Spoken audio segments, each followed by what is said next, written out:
नमस्कार दोस्तों, स्वागत है आपका डेली न्यूज़ एनालिसिस में। This video series is presented to you by Ethic IAS. इस वीडियो सीरीज में हम आपके लिए लेकर आए हैं करंट अफेयर्स जो आपके यूपीएससी और स्टेट एग्जामिनेशंस के लिए बेनिफिशियल रहेंगे। आज है 1 अक्टूबर 2022 और आज हम करेंगे 3 न्यूज़ का एनालिसिस। सबसे पहले हम पढ़ेंगे भारत और नेपाल के एनर्जाइजिंग टाइज के बारे में, जो जीएस के सेकंड पेपर से संबंधित है। रीजनल एंड ग्लोबल इश्यूज़ का टॉपिक है। दूसरा हम पढ़ेंगे एक प्लांट के बारे में जिसका नाम है सिल्फियोन, ये हमारे प्रीलिम्स एग्जाम के लिए इंपॉर्टेंट है। और तीसरा हम पढ़ेंगे समरकंद के बारे में, ये भी हमारे प्रीलिम्स एग्जाम के लिए इंपॉर्टेंट है। वीडियो में आगे बढ़ने से पहले मैं आपसे रिक्वेस्ट करूंगा कि आप इस चैनल को सब्सक्राइब कीजिए और बेल आइकन जरूर दबाइए ताकि आपको नोटिफिकेशन मिल सके और आप अपने करंट अफेयर का सेक्शन कंप्लीट कर सकें। अब बात करते हैं अपनी पहली न्यूज़ के बारे में। देखिए, द हिंदू के अंदर एक आर्टिकल छपा है जिसके अंदर उन्होंने भारत और नेपाल के टाइज के बारे में बात की है। उन्होंने कहा है कि ये एनर्जाइज हो रहे हैं क्योंकि हाइड्रो पावर प्रोजेक्ट जो है वो काम कर रहा है एक माध्यम का। नेपाल का जो इन्वेस्टमेंट बोर्ड है उन्होंने एक एमओयू साइन किया है भारत की एनएचपीसी के साथ, जो national hydro electric power corporation है, ताकि जो सेती रिवर पर एक पावर प्रोजेक्ट बन रहा है उसको ये कंप्लीट कर सके, जो कि 1200 मेगावाट का है। अब ये जो पावर प्रोजेक्ट है इससे पहले इसे चाइना बना रहा था, लेकिन चाइना की कंपनी ने विड्रॉ कर लिया है यहाँ से। तो नेपाल ने डिसाइड किया है कि वो ग्रांट करेंगे इंडिया को टू कंप्लीट द प्रोजेक्ट, और ये प्रोजेक्ट भारत को दिया जाएगा। ये वो जगह है जहाँ पर वो वेस्ट सेती डैम पर ये हाइड्रो प्रोजेक्ट बन रहा है। अब देखिए, चाइना ने विड्रॉ क्यों किया है। चाइना का कहना है कि उन्होंने बेसिकली चाइना ने ये एमओयू साइन किया था 2012 में, और चाइना की थ्री गोर्जेस इंटरनेशनल कॉरपोरेशन ने ये जो एमओयू है साइन किया था कि हम इस प्रोजेक्ट को डेवलप करेंगे। लेकिन उन्होंने 2018 में विड्रू कर लिया, ये कहते हुए कि यहाँ पर रीसेटलमेंट और रिहेबिलिटेशन की समस्या बहुत ज़्यादा है। अब क्योंकि ये जो एरिया है ये यहाँ देखिए, आपने अक्सर सुना होगा नेपाल के अंदर काफ़ी ज़्यादा भूकंप आते रहते हैं, नेचुरल डिज़ास्टर्स होते रहते हैं, माउंटेनियस एरिया है, तो यहाँ पर काफ़ी ज़्यादा बाढ़ आती हैं, भूकंप की वजह से काफ़ी ज़्यादा नुकसान होता है जो वहाँ पर एस्टेब्लिशमेंट की जाती हैं। तो उन चीज़ों से परेशान होकर चाइना की इस कंपनी ने विड्रॉ कर लिया है इस प्रोजेक्ट से।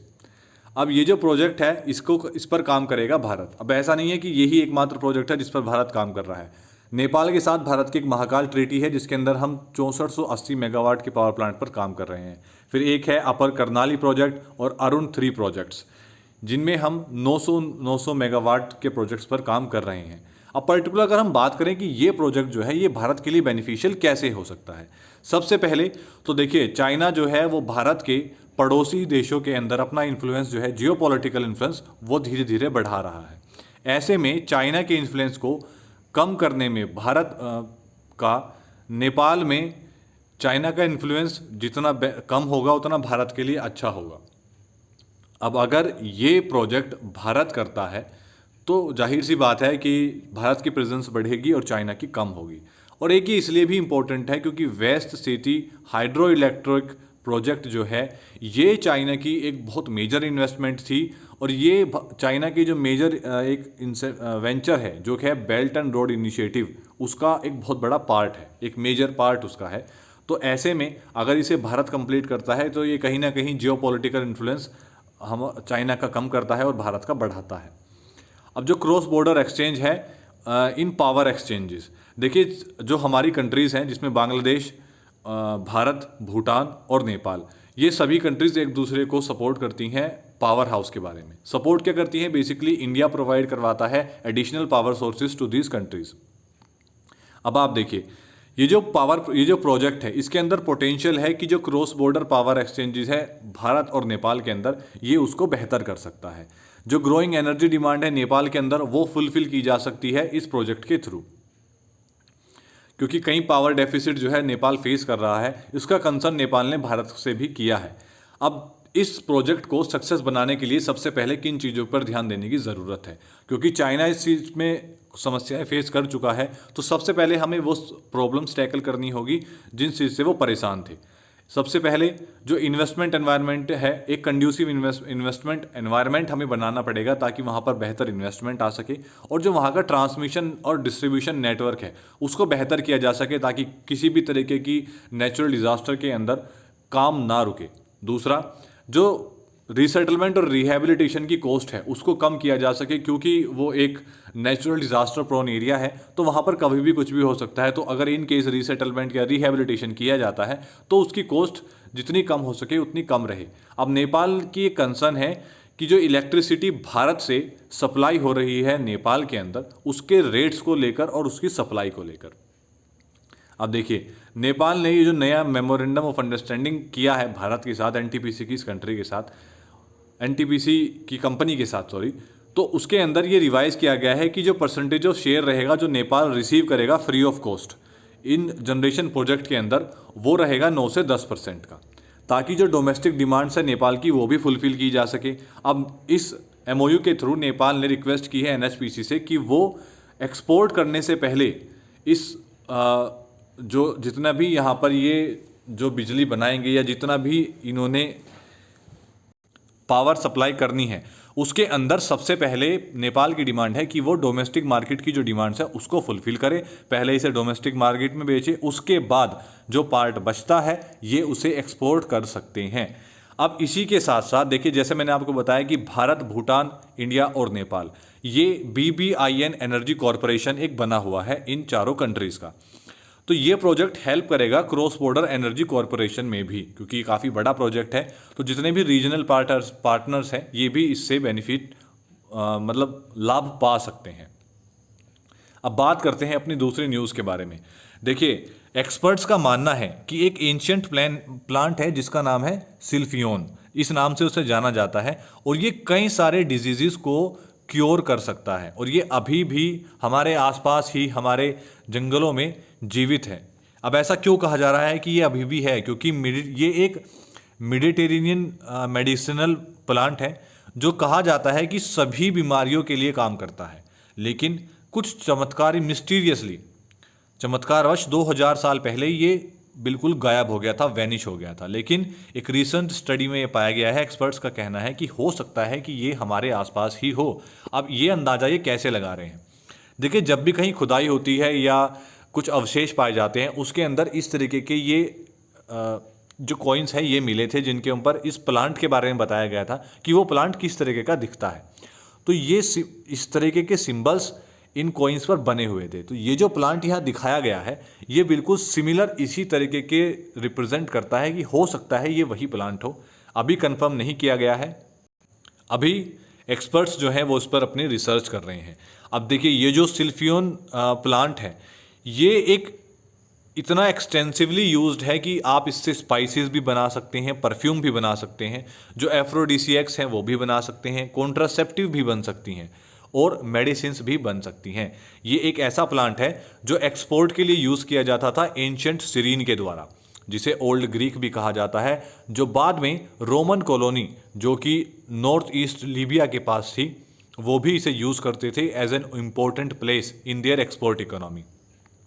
अब जो सिल्फियोन है ये बेसिकली यूज़ किया जाता है ट्रीट करने के लिए हेल्थ प्रॉब्लम्स को, जिसके अंदर गोइट्रे आती है, साइटिका आती है जो नर्व पेन है, टूथ एक, intestinal disorders, hormonal disorders, epilepsy, tetanus, abnormal growth of tissues, malignant tumours. ये कहा गया है एक स्टडी के अकॉर्डिंग, इन्होंने कहा है कि क्योंकि देखिए अब जो स्टडी की जा रही है वो ये जांच की जा रही है कि क्या ये प्लांट वही है, क्योंकि इसके कई सारे मेडिसिनल बेनिफिट्स हैं। ये जो प्लांट है इसको एज अ वेजिटेबल भी यूज़ किया जाता है। इसकी जो स्टोक्स हैं, इसकी जो लकड़ियां हैं, इसकी जो पत्तियां हैं, डंठल जिसे कहते हैं, वो बेसिकली खाने के लिए इस्तेमाल होती है, और जो वेजिटेबल्स में और जो इसकी जड़ें हैं उसे रो कंज्यूम किया जाता है इसके प्राइम बेनिफिट्स लेने के लिए। अब ये जो प्लांट है ये बेसिकली इसलिए भी यूज़ किया जाता है कि ताकि जो लेंटिल्स है, जो दालें हैं, उनको प्रिजर्व किया जा सके। और ये कोई इनका खुद का कहना नहीं है कि ये खुद से एक्सपर्ट्स ने इतनी जांच की है, ये सभी जानकारी इन्हें हिस्टोरिकल रिकॉर्ड्स में मिली हैं। इसी के साथ साथ इन्होंने कहा है कि हो सकता है ये इसलिए ख़त्म किया गया हो क्योंकि इसे बहुत ज़्यादा काटा गया हो और बहुत ज़्यादा इसका यूज़ किया गया हो, इसीलिए ये एक्सटिंक्ट हो गया हो। अब बात करते हैं तीसरी न्यूज़ के बारे में। तो देखिए, समरकंद के बारे में आर्टिकल छपा है द हिंदू के अंदर। उन्होंने कहा है कि समरकंद एक मिनिएचर है एमर्जिंग वर्ल्ड का। अब ये कैसे इन्होंने इसे मिनिएचर कहा है? एससीओ समिट के अंदर ये कंक्लूड किया गया था, जो समरकंद में हुई थी, जो कि हिस्टोरिकल सिटी है, जिसके अंदर एक आइडियल वर्ल्ड ऑर्डर की बात की गई थी। तो इसके बारे में हम जानेंगे। अब बेसिकली इस आइडियल ऑर्डर के बारे में कंट्रीज़ की क्या क्या पोजीशंस रही हैं उसके बारे में सबसे पहले हम जान लेते हैं। रशिया, जो कि खुद ही अभी एक ट्रायल पर है क्योंकि उन्होंने यूक्रेन पर इन्वेजन किया हुआ है। चाइना एक वल्नरेबल कंडीशन में है बिकॉज उनकी डील है रशिया के साथ कि आप हमें ताइवान पर हमला करने में या हम अगर ताइवान को अपने अंडर में लेते हैं और आप यूक्रेन को अपने अंडर में ले लीजिए, तो उन दोनों की एक दूसरे के साथ सहमति बनी हुई है कि कोई भी एक दूसरे को कंडेम नहीं करेगा। अब यूएस का इसके ऊपर क्या स्टैंड है? देखिए, जो सेंटर स्टेज में है वो डेमोक्रेटिक कंट्रीज़ हैं, क्योंकि जो डेमोक्रेटिक कंट्रीज़ हैं वही एक particular ideal world of order की बात कर सकती हैं, क्योंकि जो ऑटोक्रेट्स हैं वो ऐसी बात नहीं करेंगे। अब अगर यूएस के स्टैंड की बात करें तो देखिए, ये कोशिश कर रहे हैं पाकिस्तान के एयरबेस को मॉडर्नाइज करने की। F-16 इन्होंने अभी पाकिस्तान को दिए हैं, जिसके ऊपर हमारे फॉरेन मिनिस्टर एस जयशंकर जी ने अभी अमेरिका जाकर अमेरिका को थोड़ा आड़े हाथ भी लिया था और कुछ बहुत ही डायरेक्ट उन्होंने बातें कही थी अमेरिका से पाकिस्तान से के रिलेटेड।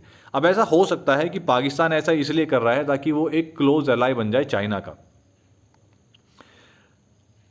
अगर पाकिस्तान क्लोज एलाई बनता है चाइना का, तो ये कहीं ना कहीं अमेरिका के लिए भी गलत होगा। तो इसलिए अमेरिका चाहता है कि पाकिस्तान जो है और उनकी जो आर्मी है वो डिपेंडेंट रहे यूनाइटेड स्टेट्स के ऊपर ही। अब भारत का इसके ऊपर क्या स्टैंड है? देखिए, भारत ने ये बहुत साफ शब्दों में कहा है कि this is not an era of war. आपने ये न्यूज़ भी काफ़ी ज़्यादा सुनी होगी, जिसके अंदर हमारे प्राइम मिनिस्टर नरेंद्र मोदी जी ने ब्लंटली डायरेक्ट जाकर राष्ट्रपति पुतिन को ये कहा था कि ये सदी युद्ध की नहीं है, तो हमें इसे बंद कर देना चाहिए। अब डिप्लोमेसी और डेमोक्रेसी की बात हमने की है।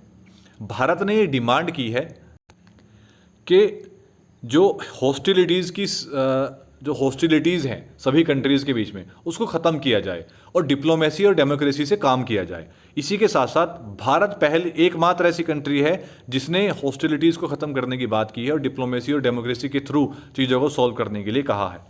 दूसरा, भारत ने कुछ और भी इश्यूज़ हैं जो इसके अंदर डिस्कस किए हैं, जैसे ऑयल क्राइसिस के बारे में बात की है, जो फूड स्केर्सिटी है उसके बारे में भी बात हुई है। देखिए, जब से रशिया ने यूक्रेन पर हमला किया है, फूड स्केर्सिटी हो गई, ऑयल क्राइसिस के बारे में हो गया, ये सभी चीज़ें काफ़ी ज़्यादा चर्चित हैं, क्योंकि ये दोनों कंट्रीज़ ही मास एक्सपोर्टर हैं फूड सप्लाईज़ के।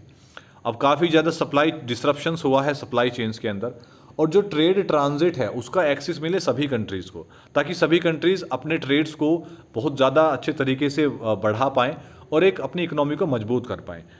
पाकिस्तान पर भारत ने कहा है कि भारत को एक ट्रांजिट ट्रेड देना चाहिए, ताकि वो अफगानिस्तान से और सेंट्रल एशिया से डायरेक्ट कॉन्टैक्ट में आ सके लैंड के थ्रू, क्योंकि अभी हमें वाटरवेज यूज़ करने पड़ रहे हैं सेंट्रल एशिया से कनेक्ट करने के लिए, जिसके अंदर हम एक पोर्ट भी तैयार कर रहे हैं ईरान के अंदर, जिसे हम चाबार पोर्ट कहते हैं। अब देखिए, इसका कंक्लूजन क्या निकलता है, भारत के इंटरेस्ट में ये कैसे है। सबसे पहले तो हमें अपने खुद के भारत को अपने इंटरेस्ट को प्रोटेक्ट करना होगा। अब उसके अंदर जो क्वाड कंट्रीज़ हैं, वो एक फोरम है कि हमारा जो इंडो पैसिफिक रीजन के अंदर इंटरेस्ट है उसको प्रोटेक्ट किया जा सकता है। लेकिन जो एससीओ है वो भी अपने आप में एक बहुत इम्पोर्टेंट ऑर्गेनाइजेशंस है और आने वाले समय में हो सकता है, अभी तो इसको कहा जा रहा है कि बस ये एक ड्रेस रिहर्सल है और यहाँ पर लोग आते हैं अपनी बात रखते हैं लेकिन उनका कोई इफेक्ट नहीं होता, लेकिन ऐसा हो सकता है आने वाले समय में ये एक बड़े ऑर्गेनाइजेशन की रूप में उभरे। तो इस पर भारत को अपने इंटरेस्ट सबसे पहले प्रोटेक्ट करने की ज़रूरत है। इसी के साथ साथ इंडिया को अपने जो बायलैटरल रिलेशंस है डेमोक्रेटिक कंट्रीज़ के साथ, जितने भी डेमोक्रेटिक नेशंस हैं, वो मजबूत करने की ज़रूरत है, ताकि हम खुद का अपना एक स्टैंड बना सकें, एक नया वर्ल्ड का ऑर्डर बना सकें अपने खुद के लिए। इसी के साथ साथ समरकंद के अंदर जो यूनाइटेड नेशन जनरल असेंबली हुई है, इसके अंदर अब कुछ देखिए एक रिपल्स कहे गए हैं। रिपल्स का मतलब है कि कुछ शौक, क्योंकि यूएस और रशिया ने दोनों ने ये कहा है कि जो यूनाइटेड नेशन सिक्योरिटी काउंसिल है इसे ज़्यादा इफेक्टिव बनाना चाहिए और इसे बढ़ाना चाहिए, इसे एक्सपेंड करना चाहिए। इन दोनों कंट्रीज़ ने इस डिक्लेरेशन को एक्सेप्ट किया है और कहा है कि इसे बढ़ाइए, उन्होंने इसके फेवर में वोटिंग की है। तो ये अपने आप में एक चौंकाने वाली बात है, क्योंकि कहीं ना कहीं ना तो Russia United nation council UNGA को सीरियस लेता है और ना ही रशिया, दोनों में से कोई भी कंट्रीज। तो आज के लिए सिर्फ इतना ही। अगर वीडियो आपको कैसी लगी इसके बारे में ज़रूर बताइए, कमेंट डाउन कीजिए, वीडियो को लाइक कीजिए, शेयर कीजिए, सब्सक्राइब कीजिए और बेल आइकन जरूर दबाइए ताकि आपको नोटिफिकेशन मिल सके। धन्यवाद।